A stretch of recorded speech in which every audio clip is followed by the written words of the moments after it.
Hello, good morning friends. Welcome back to the new episode of my channel Invest with Naresh.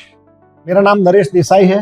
मैं basically AMFI registered mutual fund distributor हूं और लोगों को financially literacy provide करता हूं, financial education provide करता हूं ताकि लोगों के जीवन में बदलाव आ सके, फाइनेंशियली अच्छी तरह से उनको जिंदगी जी सके। मेरा मेन पर्पस यही है, वीडियो बनाने का मेरा मेन मकसद ये है कि लोगों के जीवन में खुशहाली आ सके, फाइनेंस की वजह से उनको कोई तकलीफ ना हो और कैसे इन्वेस्ट करना है वो सब डिटेल्स में फाइनेंशियल एजुकेशन बनाता हूँ। यहाँ पे मैं कोई भी स्कीम या कोई भी म्यूचुअल फंड कंपनी को प्रमोट नहीं करता हूँ। मैं सिर्फ फाइनेंशियल एजुकेशन लोगों को बताता हूँ कैसे करना चाहिए आपको, कैसे वो बाद में हम डिटेल में डिस्कस करते हैं। जब मेरे पास आते हैं मिलने के लिए तब हम डिटेल में डिस्कस करेंगे उसके लिए कि कौन सी स्कीम में डालने का, कितना परसेंटेज, क्या करने का, इंश्योरेंस क्या लेने का, वो सब बाद में। लेकिन क्या करना है वो मैं बताता हूँ, शुरू कैसे करना है वो मैं बताता हूँ। तो शुरू करते हैं।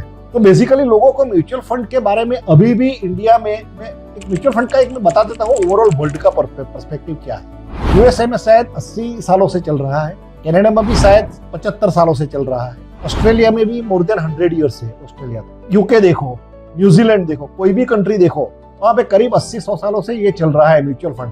म्यूचुअल फंड क्या है बेसिकली? म्यूचुअल फंड इंडिया में 35 साल पुराना बच्चा है अभी, 30 भी नहीं, 30 ईयर्स, 1995 में, और आज है 2025 खत्म हुआ, 30 साल हो गया। इंडिया में तो 30 साल पुराना यंग बच्चा है। फॉरेन में कैसा है इन्वेस्टमेंट? जो मैंने कंट्रीज का नाम बताया उसमें 100 रुपया आपके बैंक पे है तो 150 रुपया म्यूचुअल फंड, 100 रुपया बैंक में रखा, 150 रुपया म्यूचुअल फंड में रखा, ऐसा है वहां पे। वहां की एसेट मैनेजमेंट कंपनी का AUM देखो, trillions of dollars, you can not imagine. यहाँ पे तो हमारा अभी 70 लाख रुपीज हो गया, 70 लाख थाउजेंड रुपीज, 70 लाख हजार रुपया अभी इंडिया का AUM है, टोटल म्यूचुअल फंड इंडस्ट्री का AUM 70 लाख करोड़, 70 लाख करोड़ इंडिया का AUM। तो अभी बच्चा है, नया शुरू हुआ है। म्यूचुअल फंड का स्ट्रक्चर समझना जरूरी है। म्यूचुअल फंड क्या है वो जानने से पहले म्यूचुअल फंड का स्ट्रक्चर क्या है बेसिक।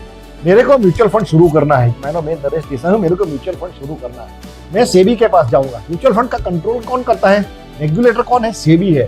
तो वर्ल्ड का सबसे फाइनेस्ट रेगुलेटर माना जाता है और सबसे स्ट्रिक्ट रेगुलेटर माना जाता है SEBI, security and exchange board of India, जिसको पार्लियामेंट ऑफ इंडिया ने बनाया है, जिसको पार्लियामेंट ऑफ इंडिया के तहत वो काम करता है।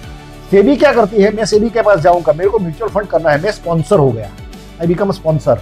वो बोल रहा है ट्रस्टीज कौन है? आप ट्रस्ट बनाना पड़ेगा, मेरे को ट्रस्ट में ट्रस्टीज लाने पड़ेंगे। ट्रस्टीज कौन है? इंडिपेंडेंट ट्रस्टीज ढूंढ के लाओ।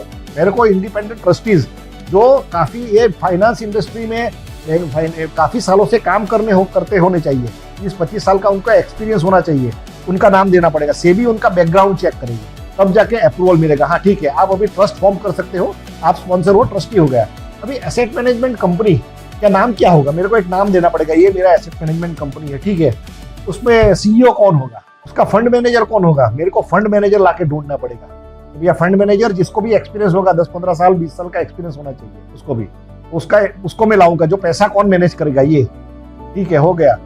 बोल रहे रजिस्ट्रार एंड ट्रांसफर एजेंट कौन होंगे? Registrar and transfer agent RTA मतलब जो कैम्स का नाम काफी लोगों ने सुना होगा और कार्वी का नाम सुना होगा। कार्वी का नाम अभी के फिनटेक हो गया। K fintech and CAMS are RTA, registrar and transfer agent. जो आप फॉर्म सबमिट करते हो, जो आप ऑनलाइन ट्रांजेक्शन सबमिट करते हो, वो प्रोसेसिंग कौन करता है? पहले कैम्स एंड कार्वी करते हैं, के फिनटेक करते हैं। उसके बाद वो एसेट मैनेजमेंट कंपनी के पास जाते हैं, वो प्रोसेसिंग करते हैं। वो फॉर्म फिजिकल फॉर्म होता है, वो उनको प्रोसेस करते हैं, यूनिट्स अलॉट करते हैं, वो सब करते हैं काम, ठीक है। ये हो गया। उसके बाद बोलते हैं कस्टोडियन कौन है आपका? यूनिट्स, जो कस्टोडियन कौन है? जो आप सिक्योरिटी परचेस करेंगे, गोल्ड परचेस करूंगा, सिल्वर परचेस करूंगा, इक्विटीज का शेयर्स परचेस करूंगा, वो कहाँ पे रखूंगा? कस्टोडियन कौन है? कहाँ पे रखोगे? तो मेरे को एक इंडिपेंडेंट कस्टोडियन लाना पड़ेगा। वो बैंक हो सकता है, मेजोरिटी चीजों में बैंक होती है। तो भैया ये HDFC बैंक या सिटी बैंक मेरी कस्टोडियन है। ऐसा स्ट्रक्चर म्यूचुअल फंड का है। स्पॉन्सर हो गया, ट्रस्टीज हो गया, एसेट मैनेजमेंट कंपनी हो गया, फंड मैनेजर हो गया, RTA हो गया, कस्टोडियन हो गया। 6 लेवल का सिक्योरिटी रहता है म्यूचुअल फंड में। सिंपल लैंग्वेज में मैंने बता दिया आपको म्यूचुअल फंड क्या है। म्यूचुअल फंड बेसिकली ट्रस्ट है, और ट्रस्ट हमेशा कंटिन्यू चलता जाएगा इनफाइनाइट टाइम। ट्रस्ट में ट्रस्टी बदलते जाएंगे, लेकिन ट्रस्ट कभी बंद नहीं होगा। इसीलिए म्यूचुअल फंड की कोई भी स्कीम में, मानो आपने इन्वेस्ट किया है 10,000 रुपया, मानो इन्वेस्ट किया है, तो वो म्यूचुअल फंड की स्कीम से बाकी इन्वेस्टर भले निकल गए होंगे, जब तक आपका पैसा रहेगा तब तक उसको स्कीम चालू रखनी पड़ेगी। या तो आपको इन्फॉर्म करेगा भैया हम आपको पैसा दे रहे हैं, हम ये स्कीम बंद कर रहे हैं क्योंकि आप अकेले इन्वेस्टर हो। ऐसा ही ट्रस्ट का फॉर्म ऐसे इन्वेस्टमेंट का, म्यूचुअल फंड का स्ट्रक्चर ही ऐसा है। ये म्यूचुअल फंड का स्ट्रक्चर हो गया। अब इन्वेस्टमेंट करते हैं लोग तो रिटर्न के पीछे भागते हैं, रिटर्न्स। लोगों को बहुत अच्छा लगता है कितना मिलेगा। सबसे पहला क्वेश्चन 90% लोगों का मेरे पास आते हैं, उनका यही होता है कितना मिलेगा उसमें, कितना मिलेगा। वैसे हमें हमको बहुत मजा आता है वो चीज पूछने में भी, कितना मिलेगा, कितना मिलेगा। वो मेरे हाथ में नहीं है, मार्केट के हाथ में भी नहीं है, किसी के हाथ में नहीं है। मार्केट कहाँ जाएगा, कैसे जाएगा। लेकिन अब इतना एज्यूम कर सकते हैं पास्ट डेटा देख के। हमारे पास पास्ट डेटा है देखने के लिए, और एक्चुअल डेटा है, वो कोई थियोरेटिकल डेटा नहीं है। एक्चुअल डेटा है कि भैया 30 सालों में क्या हुआ, मार्केट ने कैसे रिटर्न दिया, मेरी म्यूचुअल फंड स्कीम जो लार्ज कैप है, मिड कैप है, स्मॉल कैप है, कैसे रिटर्न दिया, ऐसे ऐसे रिटर्न बना। रोलिंग रिटर्न्स का डेटा है, फिर CAGR है, बहुत सारे एब्सोल्यूट रिटर्न है, बहुत सारे रिटर्न्स। नॉर्मल क्या देखना चाहिए, रोलिंग रिटर्न्स देखना चाहिए आपको। Rolling returns 5 year period, 10 year period का रोलिंग रिटर्न, तब आपको समझ में आएगा हाँ उसमें मिनी नेगेटिव कितनी बार गया, 8% से 12% कितनी बार मिला, 12 से 20% कितनी बार मिला। वो सब डेटा आपको ऑनलाइन मिल सकता है, काफी सारी वेबसाइट उसके लिए अवेलेबल। रोलिंग रिटर्न का देखिए, डेटा देखिए, रिटर्न के पीछे मत भागिए। Mutual fund is a game of accumulating unit. मैं बार बार बोलता हूं, यूनिट इकट्ठा कीजिए। यूनिट मतलब क्या, आप 10,000 रुपया डालते हो पैसा म्यूचुअल फंड की कोई एक स्कीम में, तो HDFC फ्लेक्सी कैप स्कीम, ये यहाँ पे रिकमेंडेशन नहीं है, एक एग्जांपल के तौर पे मैं बता रहा हूँ। HDFC mutual fund flexi cap क्या करती है, 10,000 रुपए का आपको यूनिट देती है।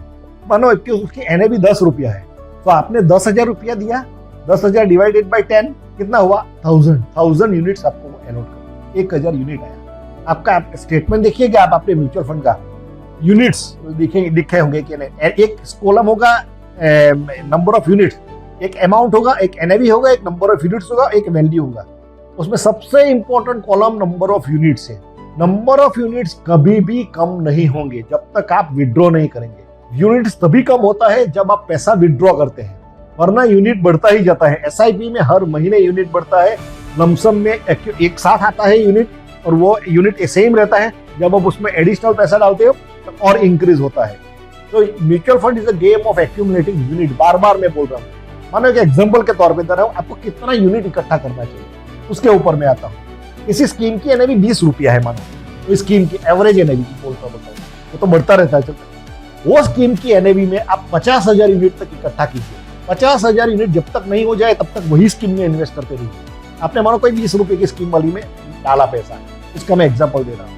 दूसरा मानो कोई स्कीम की NAV 1000 रुपया, ऐसा है 2000 भी है, 3000। एक एग्जांपल है, मानो 1000 रुपया वाली स्कीम, उसमें कितना यूनिट इकट्ठा करना चाहिए, उसमें कम से कम 2 से 2,500 यूनिट इकट्ठा कीजिए। फिर मैजिक देखिए, मैजिक देखना उसके बाद मैजिक देखिए, नंबर होने के बाद 20 रुपया वाली NAV है तो उसको 50,000 यूनिट इकट्ठा कीजिए।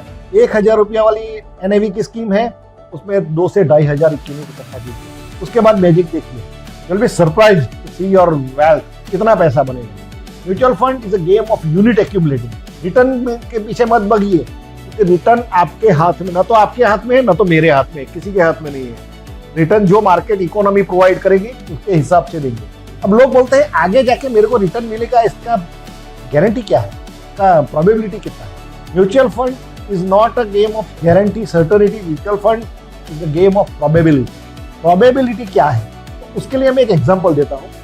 आपकी फैमिली का आज का खर्चा कितना है, 10 साल पहले कितना था, आज कितना है।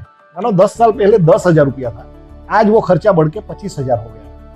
आगे जाके आपकी फैमिली का खर्चा कम होने वाला है या ज्यादा होने वाला है। सिंपल क्वेश्चन, आगे जाके आगे 10 साल 20 साल 25 सालों में आपकी फैमिली का खर्चा कम होने वाला है या बढ़ने वाला है। आप बोलोगे बढ़ेगा ही, वो तो बढ़ेगा, बस खत्म हो गया, आपने आंसर दे दिया। आपके मेरा क्वेश्चन पूछा, आपके आंसर में ही जवाब है। अगर खर्चा बढ़ेगा इकोनॉमी ग्रो करेगी, क्योंकि आपका खर्चा किसी की इनकम है। आप जो खर्चा कर रहे हो वो बिजनेसमैन के पास जाता है, कोई भी दुकान वाले के पास जाता है, कोई भी मैन्युफैक्चरर के पास जाता है, वो पैसा घूम के वापस मार्केट में आता है। सिंपल सी बात, बहुत सिंपल चीज है। आपका खर्चा किसी की आमदनी है, बस यही चीज समझो। आपका खर्चा कम होगा तो मार्केट में किसी की लोगों की आमदनी कम हो जाएगी और मार्केट में पैसा घूमना बंद हो जाएगा। आपका खर्चा बढ़ेगा, इकोनॉमी तेजी से बढ़ेगी, इकोनॉमी ज्यादा तेजी से रफ्तार से बढ़ेगी। सिंपल सी बात है। डेबिट क्रेडिट, किसी के अकाउंट से डेबिट होता है तभी तो आपका अकाउंट क्रेडिट होता है। किसी के अकाउंट से डेबिट होकर ही आपके अकाउंट में जो पैसा आता है वो कहां से आता है? आपकी सैलरी जो आती है वो कहां से आती है? आपकी कंपनी, आप जहां पे काम करते हो वहां से डेबिट होकर आपके अकाउंट में सैलरी क्रेडिट आती है। आपके अकाउंट से डेबिट होकर कहां जाता है खर्चा? आप जो चीज परचेस करते हो, कपड़ा परचेस करते हो, ग्रोसरी परचेस करते हो, जो चीज परचेस करते हो वहां पे जाता है। आपका अकाउंट डेबिट होता है, उसका अकाउंट क्रेडिट होता है। तो ये इकोनॉमी डेबिट क्रेडिट का गेम है बेसिकली। सिंपल चीज है, आपका खर्चा बढ़ेगा, इकोनॉमी बढ़ेगी, आपको एक रिटर्न अच्छा मिलेगा। कितना मिल सकता है? एक एग्जांपल के लिए तो मैं बताता हूं। रिटर्न ऐसे गिनना चाहिए, कोई भी कंट्री का जीडीपी ग्रोथ कितना है। बेसिकली एक जीडीपी ग्रोथ आता है और एक इन्फ्लेशन आता है, दो फैक्टर उसमें इंपॉर्टेंट। इंडिया के कम से कम इंडिया 8% से तो ग्रो करेगा, 7.5 से 8% तो कम से कम ग्रो करेगा। 7.5-8% जीडीपी ग्रोथ होगा। इन्फ्लेशन कितना है इंडिया में? इन्फ्लेशन है आज 6%। रिटेल फूड इन्फ्लेशन की मैं बात कर रहा हूँ, वो जो है नॉर्मल वो 6% है। बाकी सब इन्फ्लेशन तो बहुत ज्यादा है, medical inflation, education inflation, lifestyle inflation, वो तो बहुत है, उसकी बात नहीं करें। नॉर्मल इन्फ्लेशन 6% से बढ़ रहा है। तो 8 और 6 कितना हुआ? 7.5 और 6 आराम से मिलेगा आपको अगले 10, 20, 25 साल आराम से मिलेगा। एक्सपेक्ट इतना कर ही सकते हैं आप। मैं ऐसा नहीं बोल रहा हूँ गारंटी के साथ इतना मिलेगा ही, लेकिन आप एक्सपेक्ट कर सकते हो। तो probability of getting this much return in Indian economy in next 25 years आपके हाथ में है। अभी आपको इन्वेस्ट करना है। आपको इंडिया की इकोनॉमी पे भरोसा है या नहीं? अगर है तो डालिए। आप यूरोपियन कंट्रीज देखिए, जापान का कंट्री देखिए, वहां पे स्टेग्नेशन हो गया है। क्योंकि वहां पे क्यों स्टेग्नेशन हो गया है? वहां पे एजेड लोग ज्यादा है, बूढ़े लोग बहुत ज्यादा है। इंडिया में जवान लोग ज्यादा है। इंडिया का डेमोग्राफी ऐसा है, अगले 15 साल तक तो 10 से 15 साल तक डेमोग्राफी ऐसा ही बनने वाला है। यंग पॉपुलेशन बहुत है और खर्चा कौन करता है? यंग पॉपुलेशन करती है ज्यादा, सबसे ज्यादा खर्चा। बस तो यंग पॉपुलेशन ज्यादा खर्चा करती है तो इकोनॉमी ज्यादा तेजी से चलेगी, लोगों के पास ज्यादा पैसा आएगा, तेजी से पैसा आएगा। सिंपल सी बात है इकोनॉमी। इन्फ्लेशन में बेसिकली मैंने बताया, इन्फ्लेशन में दो चीज हमेशा ध्यान में रखिए। एक फूड इन्फ्लेशन होता है, नॉर्मल इन्फ्लेशन वो 6% के आसपास रहता है, 7% से आसपास। दूसरा होता है मेडिकल इन्फ्लेशन। मेडिकल इन्फ्लेशन हर साल 15% से बढ़ता है, एक चीज याद रखिए, हर साल 15%। मतलब हर 5 साल में आपका मेडिकल का खर्चा दुगना होने वाला है, हर 5 साल के बाद। अगर आज कोई भी ट्रीटमेंट का कॉस्ट 3 लाख रुपया है तो अगले 5 साल के बाद वो 6 लाख हो जाएगा। तो आपको इंश्योरेंस अकॉर्डिंगली लेना चाहिए। एक हो गया मेडिकल इन्फ्लेशन, दूसरा हो गया एजुकेशन इन्फ्लेशन। वो भी 18 से 20% की तेजी से बढ़ रहा है। Education inflation, education cost of private medical colleges का देखिए, MBA कॉलेजेस का देखिए, बी स्कूल्स का देखिए, IIT का देखिए, बहुत सारे हैं, बहुत तेजी से बढ़ रहा है। और तीसरा सबसे बड़ा जो टाइम बम जिसको मैं बोलता हूँ, टाइम बम के ऊपर हम बैठे, लाइफस्टाइल इन्फ्लेशन। लाइफस्टाइल इन्फ्लेशन क्या है? मतलब कुछ काफी लोग बोलते हैं लाइफस्टाइल इन्फ्लेशन क्या है। लाइफस्टाइल इन्फ्लेशन मतलब आज से 10 साल पहले हम नोकिया का फोन इस्तेमाल करते थे, मोबाइल फोन, सिंपल कीपैड वाला।